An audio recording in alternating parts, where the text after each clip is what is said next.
Hello guys, आजको बिहान चाहिँ म यहाँनेरि मेरो माइली छोरीको पट्टि चाहिँ यसरी गाई गोरुहरू खुट्टेर राख्दा रहेछ हो, खुट्टेर चराउँदा रहेछ सबै।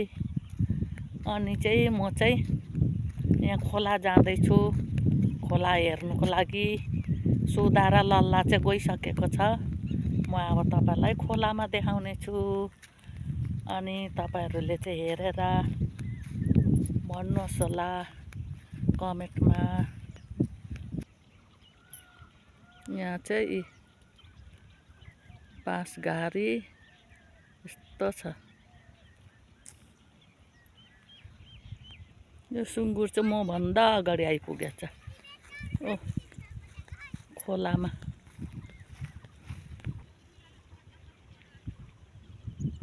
यो खोला हो, माथि छ उनीहरू चाहिँ।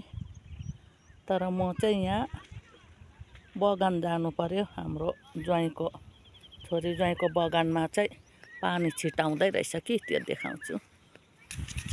यो चाहिँ हाम्रो माइलीहरूको बगान हो। यसरी पानी छिटाउँदै रहेछ।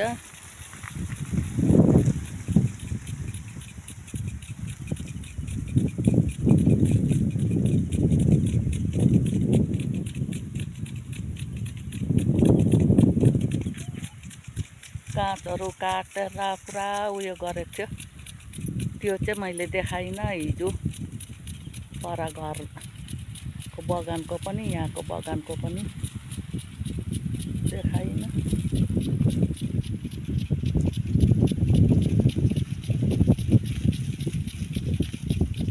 हाम्रो धानको खेती हुन्छ यहाँ चाहिँ। खेतमा चाहिँ पहिला सन्धिहरू हुँदा चाहिँ खेतै गर्थे अरे। अहिले चाहिँ बगान रहेछ हौ, आफ्नो पर्सनल।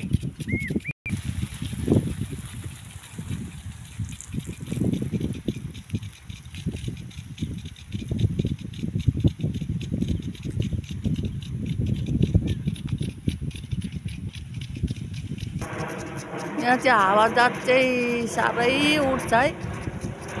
पुरा बागडुग्रा एयरपोर्टको छेउमा हो कि। यो बगानदेखि लिएर यो सबै हो ज्वाइँको चाहिँ। ऊ पल्लो छेउमा पनि लाउँदैछ पानी। देख्छ कि देख्दैन कुन।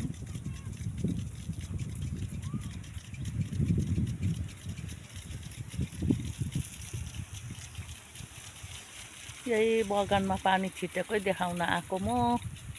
तपाईहरुलाई कस्तो लाग्छ